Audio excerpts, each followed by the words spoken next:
अध्यक्ष महोदय, ये देश मिली जुली संस्कृति से चला है। कुछ हमने सीखा, कुछ उन्होंने सिखाया।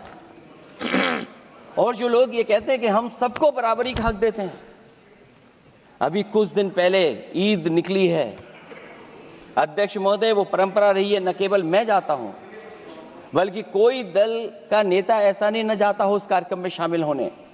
भारतीय जनता पार्टी के जो मुख्यमंत्री, उप मुख्यमंत्री, वो भी जाते हैं, उप मुख्यमंत्री, सभी धर्मों के नेता आते हैं।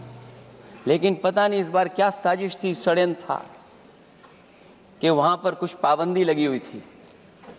अगर किसी कारण पाबंदी लगी हुई थी तो बात समझ में आती है, लेकिन जब जानकारी हुई है, किसी को नहीं पता था कि पाबंदी क्यों लगी है कि आप नहीं जा सकते वहां पर कार्यक्रम में शामिल होने। क्या यही भारत है, यही संविधान हमें रास्ता दिखाता है?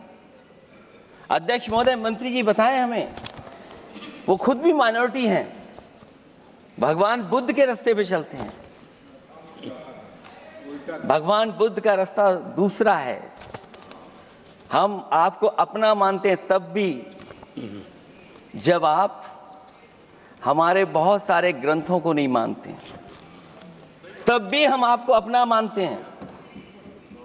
आप हमारे पुराणों को नहीं मानते हैं, आप हमारे उपनिषदों को नहीं मानते हैं। लेकिन सोचिए, हम हिंदू वो लोग हैं जो आपको स्वीकार करते हैं और गले लगा करके चलते हैं। अब मैं दूसरे धर्म पे नहीं जाऊंगा, कोई नाराज हो सकता है। मैं दूसरे धर्म के बारे में नहीं जा सकता, मैं केवल यही बताता हूं। और मैं उत्तर प्रदेश में अध्यक्ष जी जहां से आता हूं, मैं अपमान नहीं कर रहा हूं, मैं सच बोल रहा हूं। और ये बिहार के चुनाव में जो आप कह रहे हैं कि महिलाओं को 2 मेंबर बना दिया, इस बार मैं भी देखूंगा आगे भारतीय जनता पार्टी कितनी महिला लोगों को टिकट देंगे वहां पर।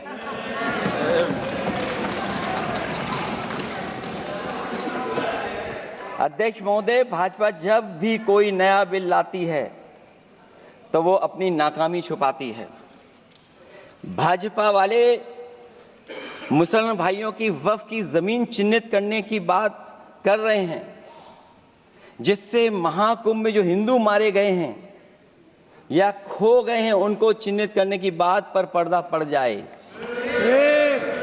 अध्यक्ष महोदय, मुझे खुशी इस बात की कि हमारा धर्म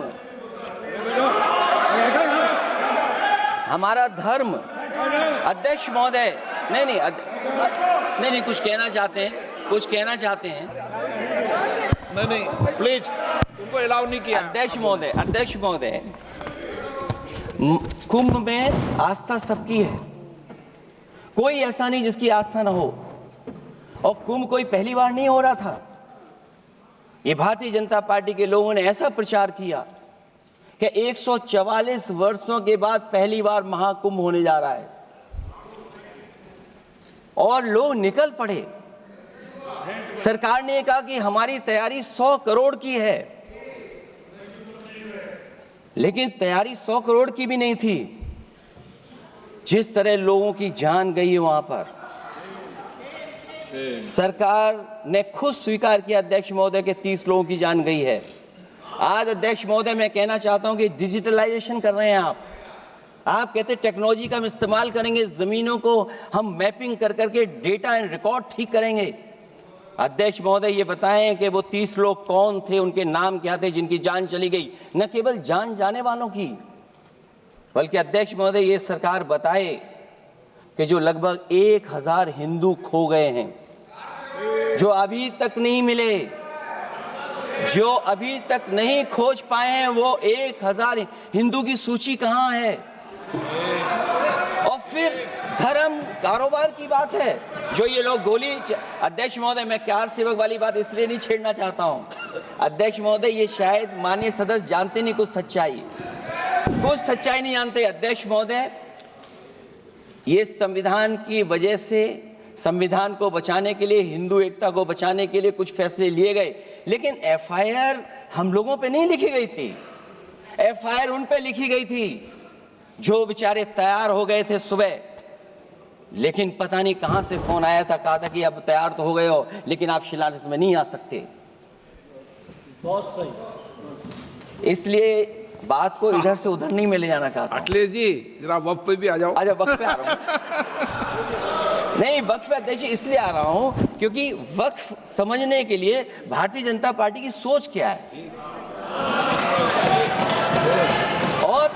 और ये अध्यक्ष महोदय जब ये कह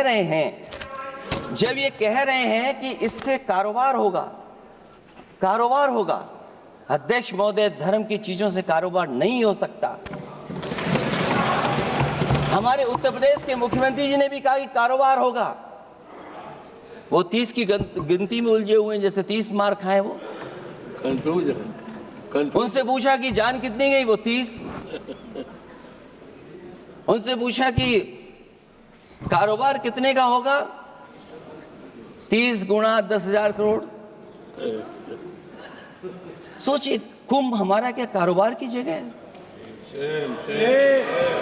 और फिर उसका कौन नापेगा, कैसे नालाएगा? और फिर हमारे माननीय मंत्री जी कह रहे हैं कि जमीन, चाहे वो रेलवे की हो, चाहे वो डिफेंस की हो, वो भारत की जमीन है। मैं भी स्वीकार करता हूं कि रेलवे की जमीन भी भारत की है, डिफेंस की भी जमीन भारत की है।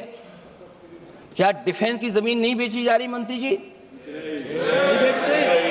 अध्यक्ष महोदय, क्या रेलवे की जमीनें नहीं बेची जा रही हैं? अध्यक्ष महोदय, केवल यहां तक नहीं, कितना हस्तक्षेप होता है।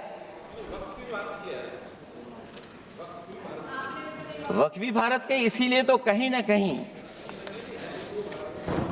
वक्फ की जमीन से, अध्यक्ष महोदय, माननीय मंत्री जी बताएं, और मुझे उम्मीद है कि जब जवाब देंगे तो बताएंगे कि वक्फ की जमीन से बड़ा मुद्दा वो जमीन है जिस पर चीन ने अपने गांव बसा लिए हैं।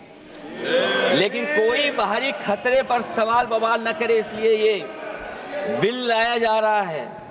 और माननीय मंत्री जहां से आते हैं, जिस प्रदेश से आते हैं, कम से कम ये तो बताएंगे कि वहां कितने चीन ने गांव बसा लिए, घर बन गए हैं।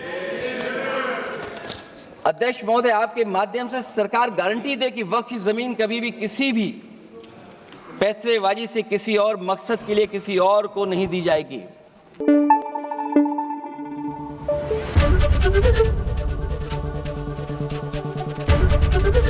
एबीपी न्यूज आपको रखे आगे।